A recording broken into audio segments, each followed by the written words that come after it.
Rakim, Ghostface, Deborah. Quoi? Qu'est-ce qu'il y a? Non, vous n'êtes pas sérieux. Vous n'êtes pas sérieux là. Vous ne pensez quand même pas que vous allez venir sur une vidéo de Lauryn Hill et elle allait commencer à l'heure. En plus d'habitude, vous allez à ces concerts, vous attendez pendant 2-3 heures et vous payez pour attendre pendant 2-3 heures, sachant très bien que vous allez attendre pendant 2-3 heures. Non, vous ne pensez quand même pas qu'une vidéo gratuite sur YouTube de Lauryn Hill allait commencer à... Non, j'ai pas fini ma playlist, attendez. Donc j'étais où là? Oui. Pour le soir, il me faut un peu de Joe, un peu de Guinoine. 6 hours later. Bon, elle est déjà un peu petit de vous. On commence avec ça.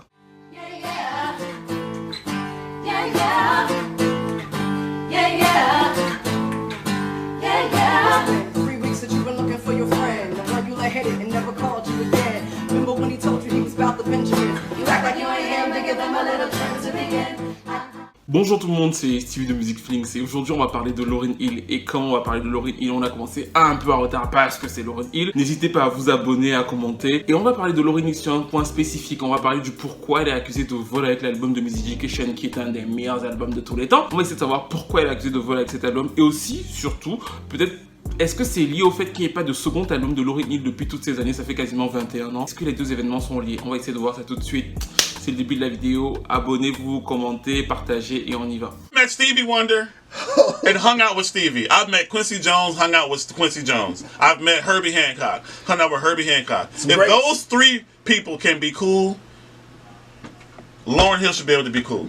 You haven't done enough to be the way you are. You just have not. The one thing you did that was great, you didn't do.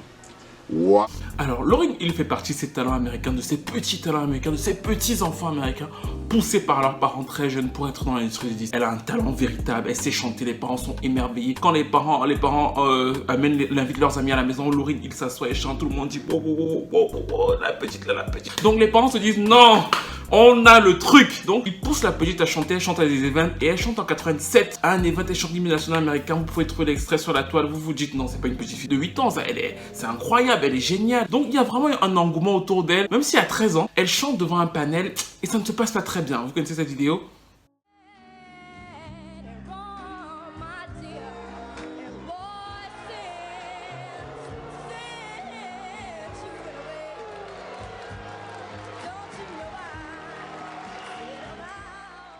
Elle est huée par le public et c'est une vidéo qui est souvent utilisée parce qu'on dit tu vois Lauryn Hill à 13 ans. C'est une vidéo de motivation en fait. C'est-à-dire qu'elle est utilisée en mode Lauryn Hill à 13 ans. Elle a chanté devant le public, ils l'ont huée, mais elle est quand même devenue Lauryn Hill. Donc en mode c'est pour te motiver dans tes rêves, faut jamais abandonner ce genre de choses. Et Lauryn Hill n'a effectivement jamais abandonné. Enfin, ses parents n'ont jamais abandonné. J'insiste sur les parents parce que je trouve que c'est assez intéressant, mais je parlerai de ça une autre fois, comme d'habitude quoi. Mais les parents de Lauryn Hill n'ont jamais abandonné. Et quelques mois après donc, elle a commencé des cours de acting parce que dans l'industrie, elle avait une belle voix, mais ça ne prenait pas tout de suite. On ne savait pas comment la positionner, donc ils se sont dit, bon, elle sait aussi jouer la comédie. Nous, on a un autre truc là, elle sait tout faire. Donc on a commencé à lui faire la comédie. Elle a eu des petits rôles au début, et après, elle a eu ce rôle que vous connaissez tous.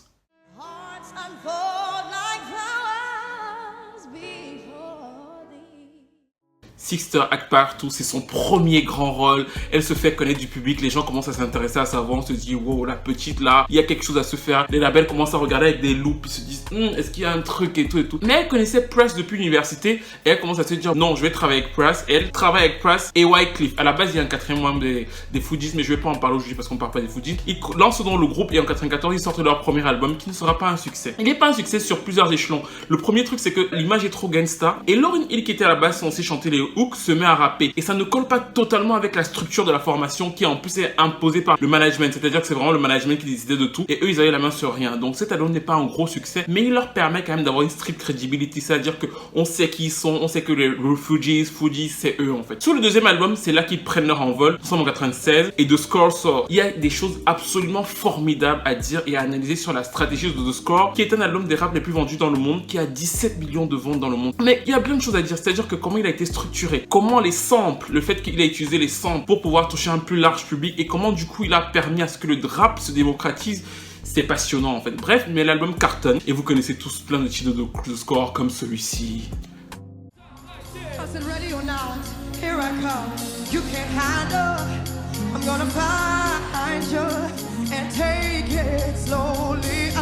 so now, here I come. You can't hide us. I'm gonna find you and make you want. Ou celui-ci, si vous voulez. Strumming my pain with his fingers, singing my life with his words, so tired. C'est mondial. Et donc là, tout le monde dans l'équipe est star, tu vois. Genre en mode, je suis star, toi aussi tu es star, nous sommes stars, Wyclef est star, Lauryn Hill est star, Pras est star, tout le monde est star. Et donc là, tout le monde se dit, bon, comment on fait? Parce que là, on est tous stars, il faut lancer les carrières solo. Vous savez que dès que les gens touchent à sa beauté, les gens commencent à penser que oui, mais moi je suis plus star que toi, tu es plus... Ça, c'est les groupes en fait. Toi, je suis plus, non, c'est moi qu'on aime, toi, on t'aime un peu moyennement, moi même 80%, non, toi, c'est voilà, bref, c'est comme ça que ça se passe dans les groupes. Enfin, dans beaucoup de groupes en tout cas. Donc, c'est comme ça que ça se passe pour eux. Et en plus, il y a pas mal de tensions personnelles. Pourquoi? Parce que Wyclef et Lauryn Hill sont ensemble, mais Pras ne sait pas. Vous avez suivi, c'est-à-dire que Wyclef et Lauryn Hill sont ensemble, mais Pras n'était pas au courant. Donc, et en plus, le Wyclef, lui, il est marié. Donc, Lauryn Hill, en fait, est la side chick de Wyclef. Donc, quand les tensions sur la célébrité commencent, ça joue sur la relation entre les deux. Et donc, en 97, une année après, ils rompent. Donc, Lauryn Hill perd son amant.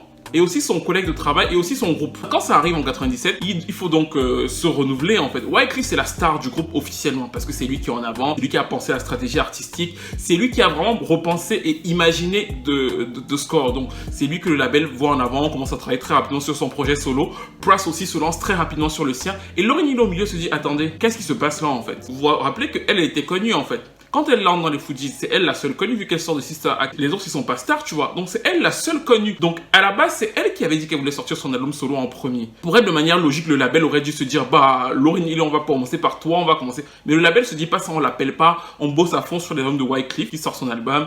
On travaille sur Pras mais on ne travaille pas spécialement sur Lauryn Hill parce qu'aussi il y a une disconnexion, c'est-à-dire qu'on ne sait pas exactement comment la vendre. Donc ils y réfléchissent mais ils sont pas encore à fond sur elle en fait. Et de son côté donc c'est comme ça qu'elle part de cette frustration parce qu'elle se dit que mais en fait on s'occupe pas assez de moi, on m'appelle pas suffisamment, elle voit qu'on appelle les autres et elle accuse aussi Wyclef de lui bloquer le chemin parce que Wyclef donc c'est la superstar comme je vous ai dit et Wyclef donc selon Lauryn Hill, parce que lui il dément ça, appellerait tous les gros producteurs pour leur dire oui non mais travaille pas avec Lauryn Hill en mode si je travaille avec Lauryn Hill je travaille pas avec toi parce que c'est moi la superstar donc si je travaille avec Lauryn Hill je travaille pas avec toi. Donc du coup elle estime que Wyclef lui bloque le chemin pour avoir accès aux gros producteurs de l'époque en disant vu qu'il a un pouvoir en ce moment, Wyclef la bloque parce qu'en plus comme c'est son ex, bref les relations sont très tendues et elle dit cette frustration là, chose que Wyclef dément mais que elle vit. Donc du coup, c'est de là que part The Musication parce qu'elle est seule, elle est enceinte, en plus on ne sait pas ça à l'époque, mais elle est enceinte de Ron Marley. Wyclef dira plus tard qu'elle lui a fait croire que c'est son enfant. Mais bon, c'est pas du gossip que je vous dis ça, je vous dis ça parce que c'est pour expliquer les tensions très violentes entre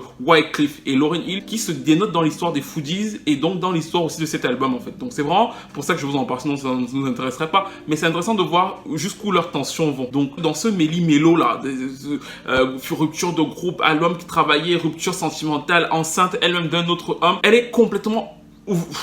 Les émotions sont dans tous les sens en fait. Elle commence donc malgré tout à travailler sur cet album où elle veut beaucoup parler d'amour et surtout, et là c'est vraiment important, de spiritualité.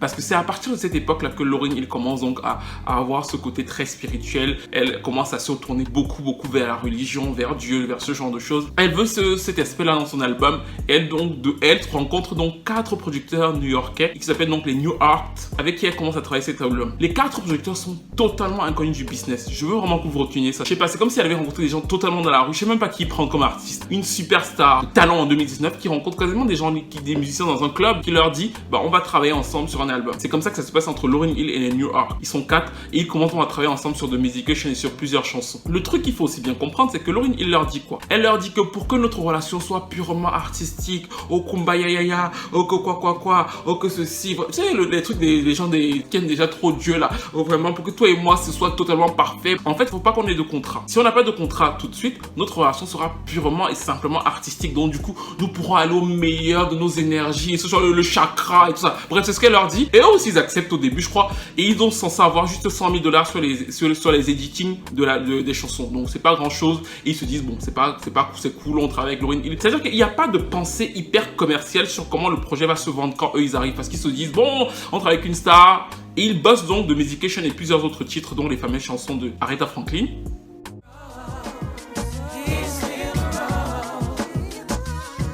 Encore de C.C. Winans.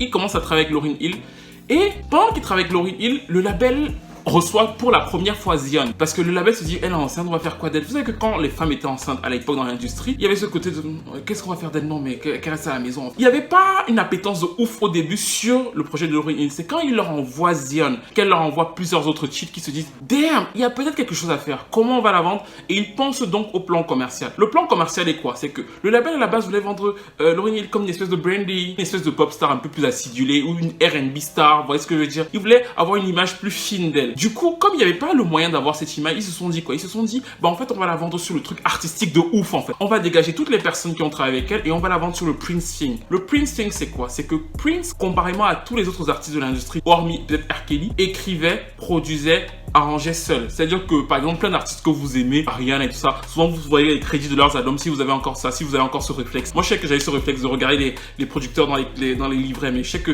peut-être que comme avec le digital, on n'a plus vraiment le réflexe, mais essayez souvent de le faire. Regardez qui a écrit, produit les chansons des artistes que vous aimez, vous allez voir. Et vous allez souvent voir que sur plein d'artistes que vous popstar actuel, il y a souvent 10 personnes, 15 personnes, enfin, ils sont 10 quoi. Prince, pour faire toutes ces chansons, je dis bien toutes ces chansons, lui il était quasiment là. Lui il écrit, il produit, il compose, il arrange, il joue tous les instruments seul. Et on appelle ça le Princing, ça te donne quand même une valeur de ouf par rapport aux autres artistes. Ça veut dire que même si tu étais pas hyper gros vendeur, le fait que tu sois capable d'être vraiment un artiste, ça te donne une vraie valeur en fait. Et c'est donc sur ça qu'on va jouer pour Lauryn Hill. C'est-à-dire qu'au lieu de la vendre en termes de R&B star et tout, ils vont la vendre sur l'artistique de ouf. Ils vont dire, Lauryn Hill a écrit, produit The Musication of Lauryn Hill seul. Vous vous rendez compte, c'est un génie de ouf, on n'a jamais vu ça dans l'industrie, une femme pareille, et ça prend parce que la musique est bonne d'un côté, parce qu'elle avait une autorité sur de Fugees, tout ça est mélangé, ça explose, c'est un album à écouter. Ceux qui l'ont pas écouté, il faut au moins dans votre vie une fois avoir écouté cet album, même si vous l'aimez pas, mais je pense d'ailleurs pas que, enfin je connais pas personne qui aime pas cet album, et même si vous l'aimez pas, il faudrait au moins que vous puissiez vous dire, que vos enfants puissent se dire,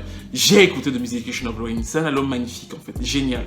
Mais bon, on continue, et donc le public de l'époque, elle est la première artiste rap à faire la couverture Time Magazine. Elle est popularisée partout, on la voit partout.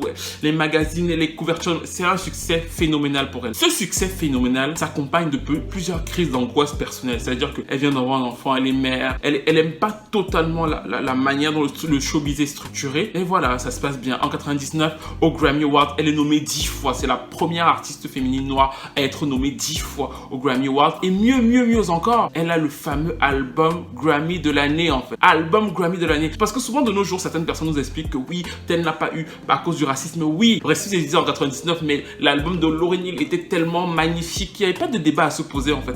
Quand elle est arrivée, les Grammy on lui a dit prends ton Grammy, et en plus elle avait la Hype Lady. La Hype Lady, vous savez qui était la Hype Lady des 90s? Vous savez qui était la Hype Lady, la meuf qui était toujours en train de hyper tous les shows dans les 90s? And the album of the year is The Miseducation of Lauryn Hill. Lauryn Hill. Producer Lauryn Hill. Engineers Commissioner Gordon. Matt Howe. Storm Jefferson. Ken Johnston. Tony Prendo. Warren Reichert. Chris Tice. And Johnny White.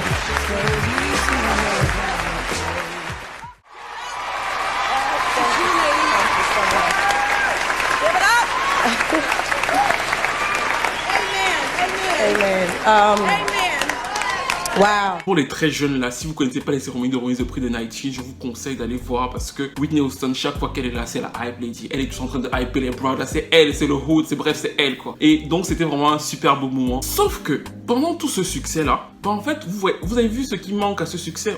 Vous avez capté ce qui manque à ce succès-là tout de suite. C'est que les 4 gars, en fait, la structure de la stratégie commerciale et marketing de Lauryn Hill est signée sur leur effacement, sur le fait qu'il n'ait jamais existé. Donc, ils se rendent compte là à la maison que, mais en fait, la petite là, elle est partie avec, parce que Lauryn Hill a quoi, elle a 22-23 ans, elle est partie avec toutes les chansons. On dit que c'est elle qui a tout fait tout seul. Les chansons de Aretha Franklin, de C.C. Winans, tout elle a fait toute seule. Et nous, on est à la maison, on n'a rien du tout. Comment on peut faire? Et donc, il lui porte plainte. Il lui porte plainte en 98 en disant, mais en fait, oui, le kumbaya, le truc de commercial et tout, relations fusionnelles et tout, oui. Mais nous, on doit payer nos factures et toi, tu as tout l'argent. Le label se dit, damn, on ne peut pas se permettre ça. Donc, Columbia les fait passer pour des espèces de menteurs, de voleurs. C'est-à-dire qu'on leur donne le minimum d'exposition possible pendant très longtemps. Et on essaie de centrer la maximum d'attention sur Lauryn Hill. C'est pas comme aujourd'hui à l'heure des réseaux sociaux où c'est hyper facile de dénoncer ou ce genre de choses. Donc, ils ont une exposition, mais ils ont une exposition minimale par rapport à ce qu'ils revendiquent. Et c'est juste quand la promo de l'album se termine en 2000-2001 que le label finit par essayer de les payer en fait. Et on les paye donc $5 millions pour reconnaître que c'est eux qui ont composé le disque de Lauryn Hill. Vous avez bien compris, c'est-à-dire qu'ils sont payés 5 millions de dollars en 2001 comme en reconnaissant que c'est eux qui ont donc travaillé avec Lauryn Hill sur cet album. Et c'est vraiment de là que tout part. Ce moment précis était un tournant, c'est-à-dire que comme elle avait été vraiment marketée comme le truc de la meuf qui fait absolument tout toute seule, et que New Art prouve donc, et elle reconnaît que bah non, j'ai pas fait seul, il y avait 4 personnes avec moi, ça lui fait perdre un peu de crédibilité dans l'industrie du disque. Alors le grand public n'y voit que du feu, mais dans l'industrie ça commence à faire, mais en fait c'est une grosse menteuse. Pour les gens de l'industrie, ça commence à être un peu bizarre. Mais elle, en plus, le label lui dit, il faut absolument que tu sortes un deuxième album, il faut absolument notre Musication, parce que là, ça s'est très bien vendu, on va continuer sur cette lancée. Mais elle n'a pas fait une Musication toute seule, en fait. En plus, à ce stade de sa vie, elle a ce que certaines personnes appellent un gourou. Moi, je n'aime pas ça. Enfin, elle a un mentor spirituel. Et donc, ce monsieur s'appelle Brother Anthony. Et la relation entre Lauryn Hill et Brother Anthony va changer beaucoup de choses dans sa vie, en fait. Mais c'est pas le sujet aujourd'hui, mais il va vraiment avoir un impact de ouf, parce que à l'époque, elle commence toutes ses phrases, mais toutes ses interviews par Brother Anthony a dit que, Brother Anthony a dit que. Elle devient complètement matricée dans ce truc-là. Et l'industrie du disque commence à se dire, mais en fait, qu'est-ce qui se passe avec cette fille? Mais le label attend les chansons. Et finalement, donc, les chansons arrivent, et ce sont les chansons qui vont constituer le fameux CD Unplugged. Quand les chansons arrivent chez Columbia, ils sont choqués parce qu'il n'y a effectivement aucune relation, ni dans l'écriture, ni dans la structure, ni dans rien du tout. C'est limite deux personnes différentes entre Miss Education et cet album. Il n'y a même pas de relation. Donc, ils commencent à lui dire, mais Lauryn, est-ce qu'il n'y a pas moyen de faire? Elle leur dit, non, c'est moi, c'est mon vrai moi, j'ai besoin de m'exprimer, c'est moi et tout et tout. Et ils voient bien qu'eux, ils peuvent pas vendre ça, en fait. Il n'y a pas de moyen de le vendre. C'est donc comme ça qu'ils décident d'aller à mi-chemin et de le lâcher en tant que MTV Unplugged. Comme ça, elle le chante tout, comme d'ailleurs tous les titres quasiment composés à la guitare. Elle chante tout à la guitare sur MTV. Eux, ils font le minimum en termes de risque de vente sur le truc. L'album ne va pas très bien être reçu par la critique, il va pas très bien se vendre. Il fait en vrai 500 000 exemplaires. Columbia le certifie platine, mais c'est la chute en fait. Partant de là, pas mal de producteurs comme Robert Glasper vont l'attaquer comme il a attaqué récemment. I did a show with Lauryn. This is 2008, I guess. Mm-hmm. It's from Mont Blanc Jewelry Corporation. Right? She's getting $500,000 for this show. It's a 20-minute show. Before she even came in, the MD, my friend, was like, just so you know, don't look her in the eye. Call her Miss Hill. So these rumors be true like that? So we rehearse a whole week, like 10 hours a day. Every day she comes in and changes the show. You can't come into a situation, especially when you've already stolen all of my friends' music. Miss Education was made by great musicians and producers that I know. Oh, Lord. Personally. Go ahead, what you talking about? Let us speak. You know what I mean? I want to know more. Oh, Lord. So you got a big hand off of music that you didn't even... Because nothing I'm saying is a lie. Point to me where the lie is, then we can have a conversation. But if she looks at it, it's very true. It's 100% true. Yeesh. That's why they got their money. Look, what I'm saying is she took the credit from making the classic album. Those songs were written by other people, and they did not get their credit. She likes to take credit so she can become this super person. If you're a super person, you're that talented. Do it again. Do it. Hey, Benji, guitar, and just hold it out like this. He would run and turn the guitar. Oh God. Okay. C'est Robert Glasper qui a relancé cette polémique récemment, en fait, le producteur de jazz et de soul. C'est lui qui a relancé cette polémique récemment en rappelant que Lauryn Hill n'avait pas écrit son album et que c'est pour ça qu'elle n'est pas capable d'en faire un deuxième, parce que comme elle n'était pas derrière le premier, bah en fait c'est pour ça qu'il lui redit bah fais-le, parce qu'il se dit qu'elle n'est pas capable de le faire. Mais il n'est pas le seul en fait. L'autre personne qui a pas mal tapé sur Lauryn Hill sur cet état de fait, c'est Wyclef. On se souvient en 2005, Lauryn Hill était donc plus ou moins revenue en refaisant le remix de la chanson de John Legend, So High.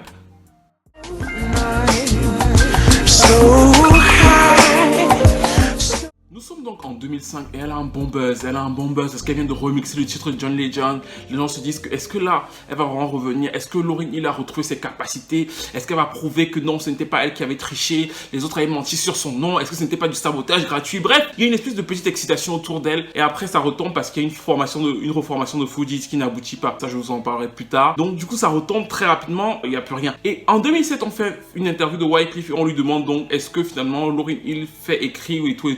Et il a là tranche. Il dit que ce remix-là, c'était lui et son cousin Jerry Wonder, qui est un producteur, qui l'ont fait, et que Lauryn Hill a voulu se l'approprier et a dit à John Legend que pour le succès de John Legend, c'était mieux qu'il mette son nom, sinon elle n'était pas contente en fait. Donc du coup, il a supprimé le nom de Wyclef et de Jerry Wonder pour qu'on laisse croire que c'est Lauryn Hill qui l'a fait seule. Et quand on va plus loin dans l'interview et qu'on lui dit mais qu'est-ce qu'elle fait en fait? Est-ce qu'elle triche? Est-ce qu'elle fait des beats? Qu'est-ce qu'elle ne fait pas? Il dit ceci, écoutez bien. C'est simple, si tu as fait des beats, où sont-ils? Montre-nous un beat que tu as fait, refais-le devant nous. Si vous m'amenez dans un studio et que vous me dites de faire un beat devant les caméras, en 2 minutes c'est fait. Le gars est pas modeste. Hein. Ramenez Lauryn Hill avec la même caméra, donnez-lui 3 heures, enfin non merde, donnez-lui 1 mois, elle n'y arrivera pas. Donc en fait, Wyclef confirme ce truc. C'est pour ça que je vous ai dit au début qu'ils ont une relation très très violente. Et Wyclef en 2007 confirme ce truc en disant que non, elle est capable de chanter, oui, elle est capable de rapper, il n'y a pas de souci. Elle sait pas faire de beat, elle sait pas, autre chose, elle peut pas faire. Et quelques mois après, Lauryn revient encore avec cette chanson-là qui s'appelle Lose Yourself. C'était pour la bande originale d'un film.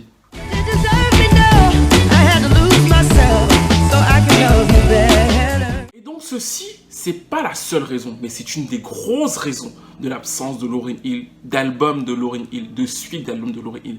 C'est-à-dire que The Miseducation est un album magnifique. Il raconte son histoire. Mais elle ne l'a pas pensé, structuré et dirigé artistiquement seule, ou même pas du tout. Et donc du coup, le fait que finalement, quand elle se retrouve seule, on ait des chansons... Bon, attendez, par exemple en 2012, elle est sortie ceci. Psychology and desperately to psychiatry, exorcism, sobriety, force and social lobotomies, people stuff. On avait l'impression qu'elle récitait l'alphabet en fait. Vous retrouvez très souvent ça en fait dans les structures et notamment dans les beats. Vous retrouvez bien le fait que bah en fait les beats qu'on a écouté ou bien même les beats de quelqu'un qui fait de la soul ou du hip hop. C'est-à-dire que quand Dre fait un beat, vous reconnaissez quand vous dites ouais là c'est un beat que Dre a pu faire. Enfin voilà ce genre de choses. Quand c'est les beats de Lauryn Hill, des fois t'as l'impression qu'on est passé à un truc d'une espèce de tectonique hip hop. C'est-à-dire que ça a tellement plus rien à voir que tu es un peu déboussolé en fait.